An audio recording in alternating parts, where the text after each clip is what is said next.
So here we are back at Vobster Quay with Marion Woodville and Les Ruth. Today we're going to go and do a wreck, which is number 6 on the plot, the Jackie 2 boat wreck. As you can see there, we'll swim out to it from the side and then we'll come across to number 3, out to the helicopter, back towards the side, up through the tunnel and do our safety stops in the usual place at around 3 to 6 metres. So let's go. For simplification, the red line showing the route and direction of our dive. Welcome to this Wet Fish Films production. We are wreck diving at Vobster Quay, Mells, Radstock, UK.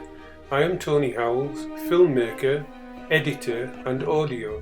This is a very unique view of the wrecks of Vobster, like you have never seen them before. As you can imagine, there is a lot of preparation in the kit up to ensure we are safe. Some of the places we will go have restricted entry and exit, and the tunnel no roof space. So please don't go in if you're not confident, trained or don't have the right gear.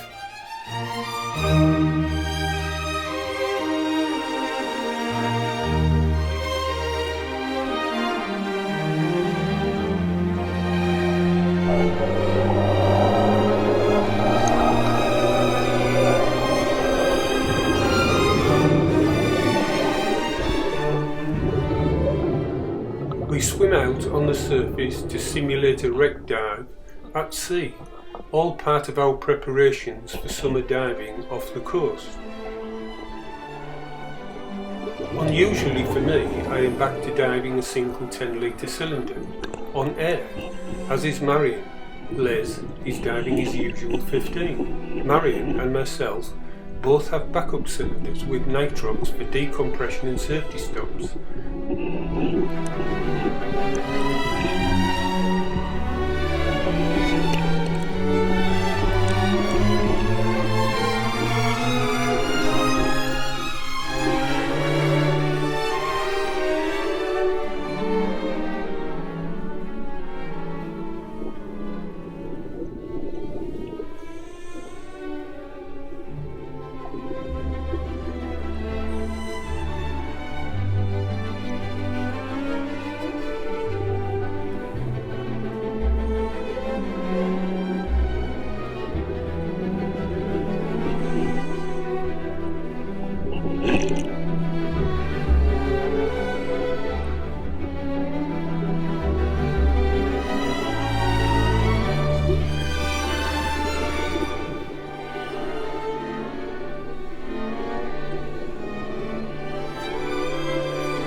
We arrive at the wreck of the Jackie 2.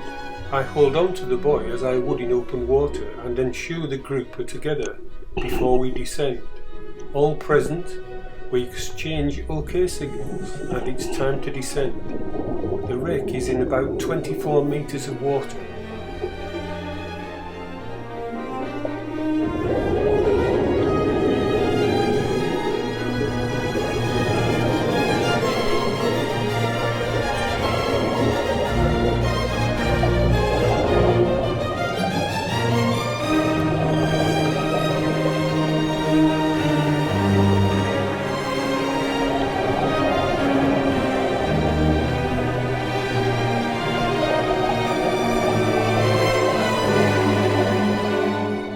We are all paying attention to each other and, at the same time, our own gear, ensuring the descent is safe.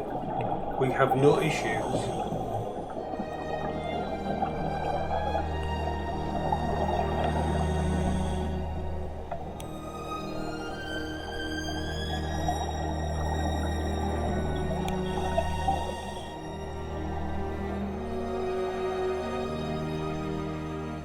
We're all experienced divers and have actually dived together many times. This doesn't make us complacent.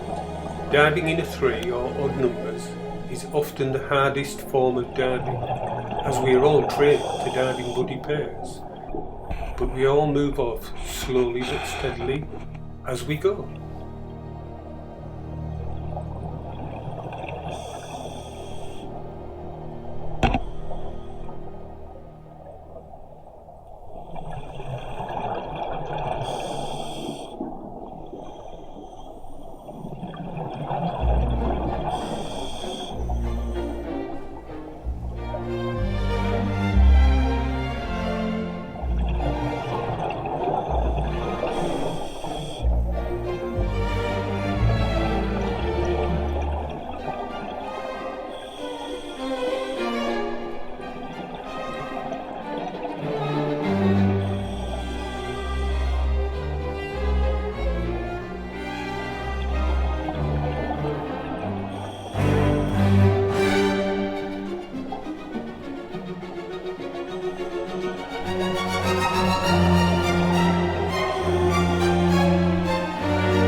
I look over and notice Les has an issue.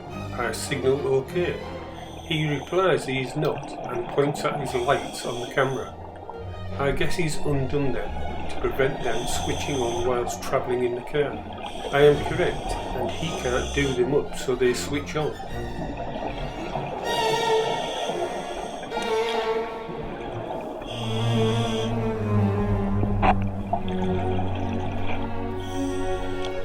So I provide a bit of vice grip help, as Les tells me after the dive.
There are snags and things to catch the unwary diver.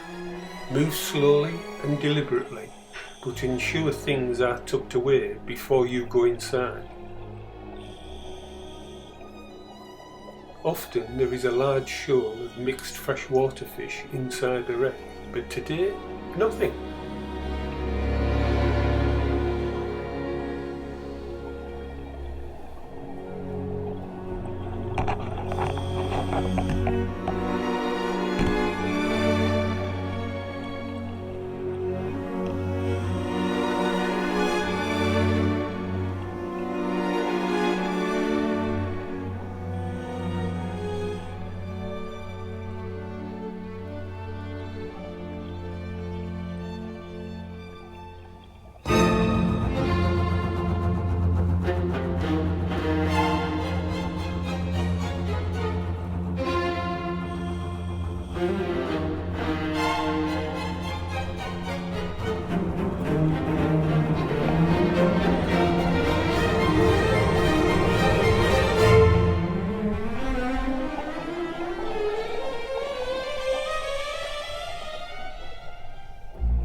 Leaving the bridge of the wreck, less above me.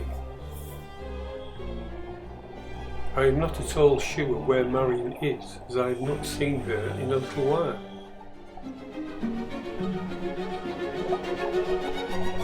As I move towards the stern, there she is, which settles my concerns.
Time and the underwater environment is starting to take its toll around the wreck as the bits fall off and the wooden hull starts to decompose.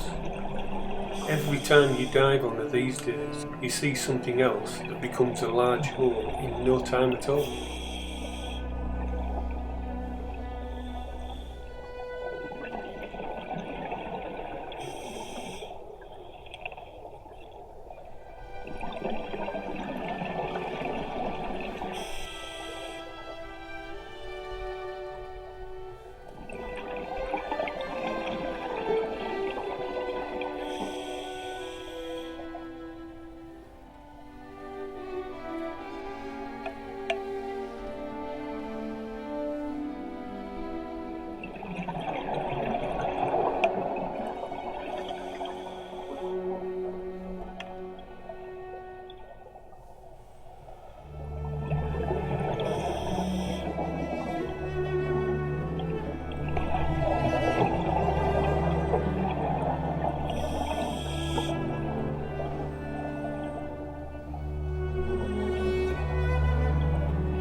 I use my audio signal, which means, look at me.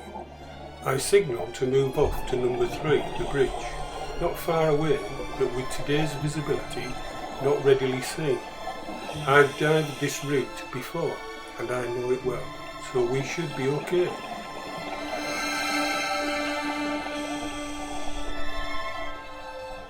Again, I give my audio signal. It takes a little time for Marion and Les to react. They both realise and turn and then join me at number 3, the bridge, an old trawler bridge from the days of decommissioning fishing vessels.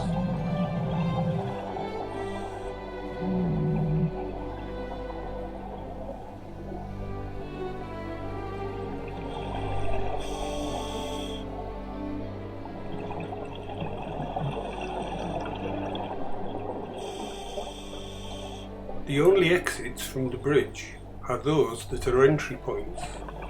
It's not a place for the unwary or untrained, and again there are things you can snag your gear on. I stay outside, as does Les. You will see a little later. I've never seen any fish inside the bridge. No idea why there are none today either.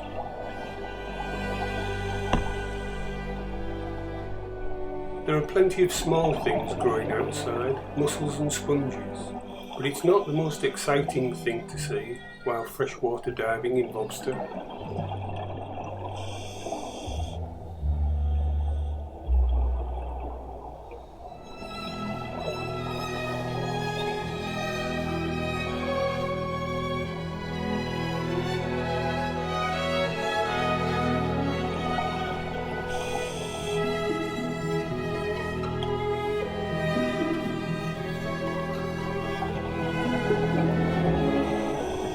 As you can see, no fish.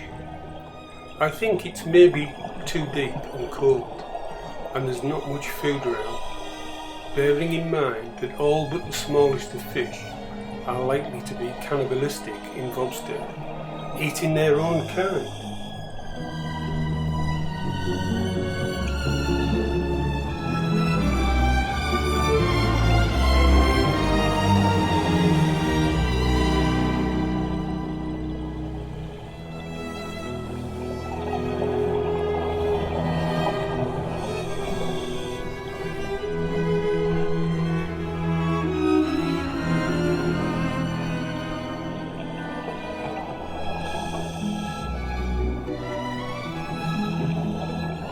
There's Roos passing over me filming him while he's filming me.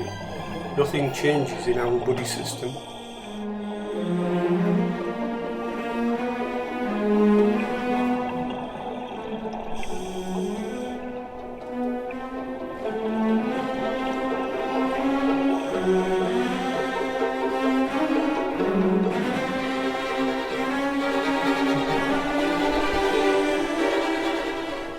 We're at around 20 metres. You can see there is very little weight, if any, on the bottom. Light reach here is an issue. Lack of food in the water column, and it's only around 7 degrees Celsius, and it's May. All these things add up to the lack of life.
Together again, it's time to move off and stay with the plan. 28, the Seeking helicopter awaits. It soon comes into view, and here we are.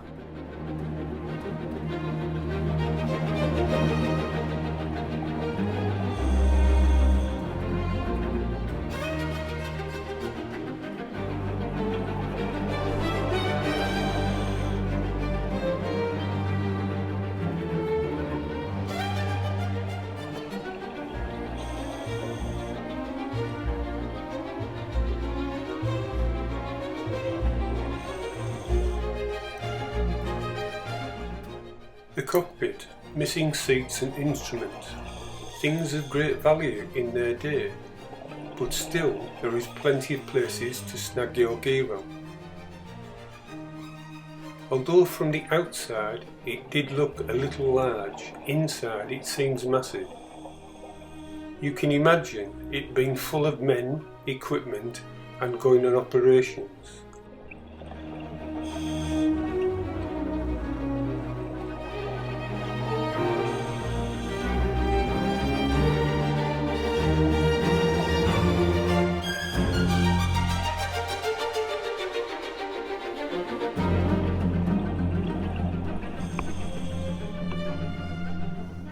Surprisingly, 2 or 3 perch, a very feisty little fish.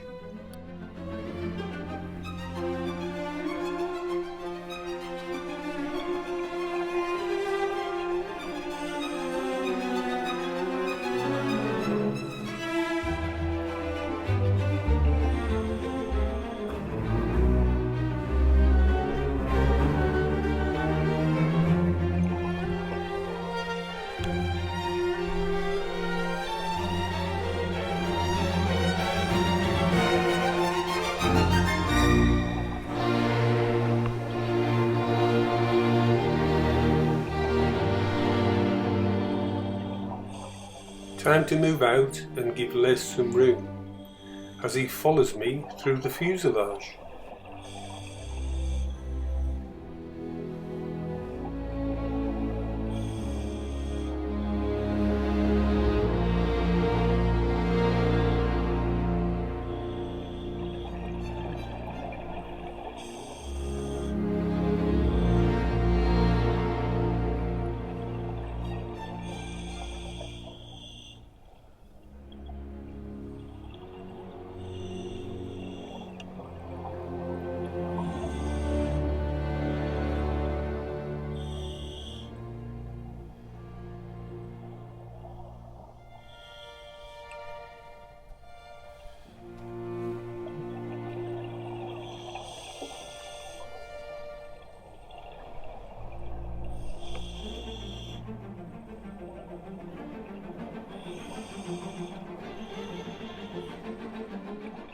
We're all outside the helicopter and I move down to the tail, ready to make the jump across to the crushing works.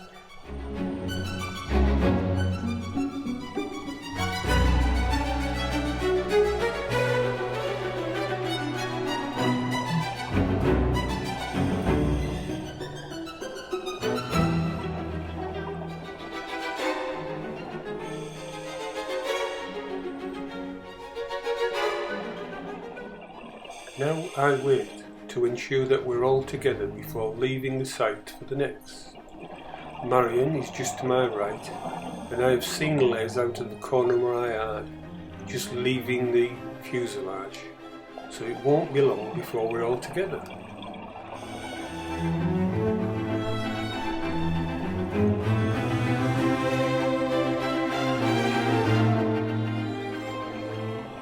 You can see the crushing works off in the distance.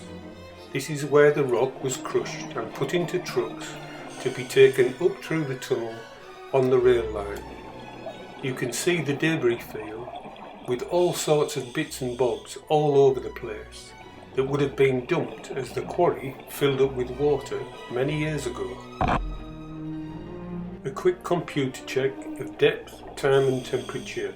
We are on schedule and enjoying every moment of this dive.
We are close to the tunnel entrance, Marion close by and Les a little further just behind.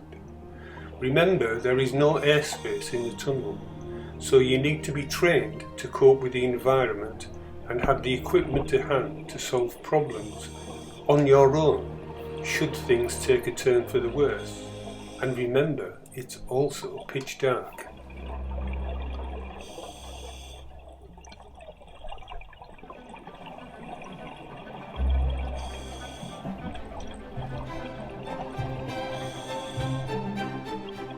On good days like today, you can see the exit.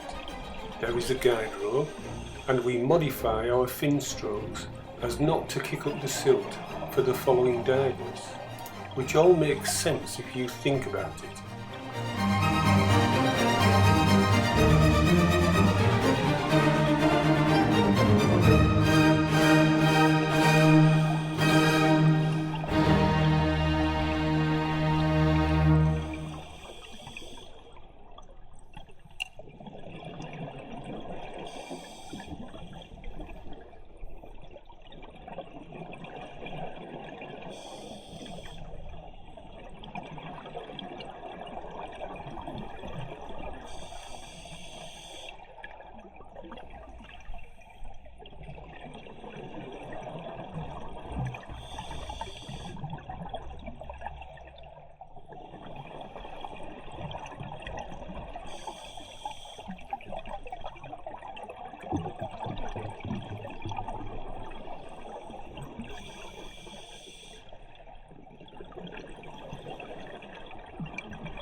As I leave, I look over my shoulder and make sure the other divers, Marion and Les, both exit the tunnel, which they do successfully.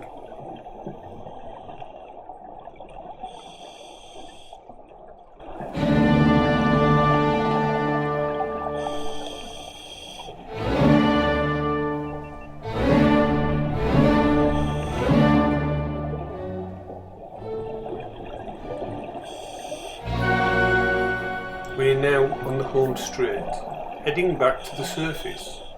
Next is the most potentially dangerous part of the dive. We need to ensure that when we come back to the surface, we don't suffer the bends, or as the divers know it, decompression sickness, DCS.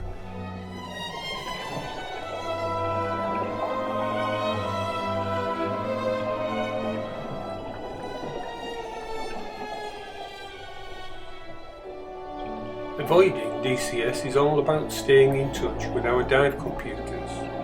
We are looking for the ceiling of 6 meters when our computers move into countdown mode, counting down our safety stop time to ensure we don't have any issues. It's the same for all of us, although times may differ slightly with makes of computers and/or one or other of the divers may have been slightly deeper or slightly longer than the rest, so we all have to be mindful of each other's time countdown.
I hit 6 metres and prepare my 50% nitrox mix.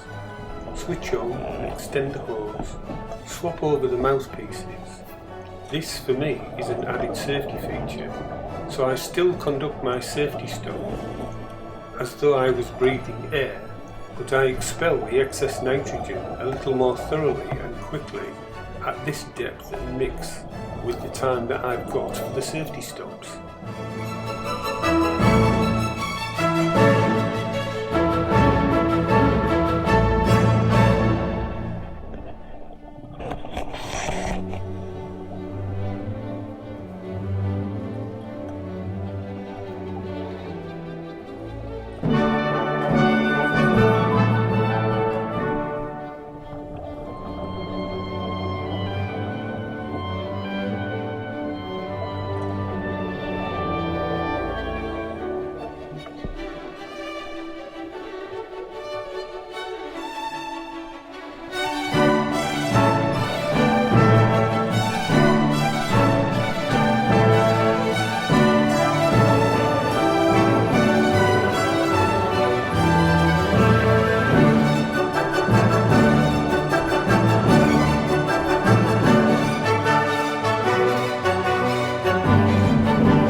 Any distraction to pass the time a little more quickly is worth its weight in gold.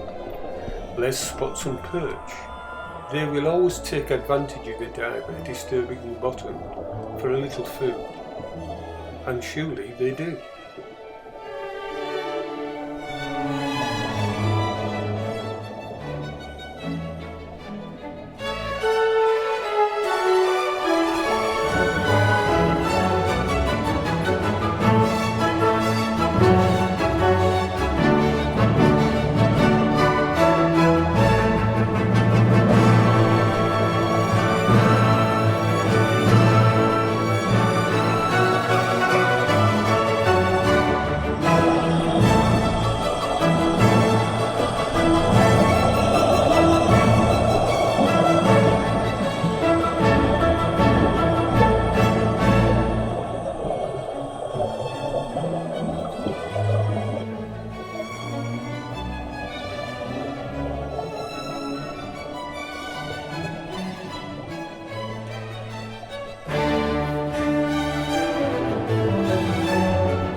Thanks for watching this Wetfish Films production at Vobster Quay, Mells, Radstock, UK. I hope you've enjoyed it as much as me, Les and Marion have. We've had a great time and we hope to see you again soon. Thanks, bye.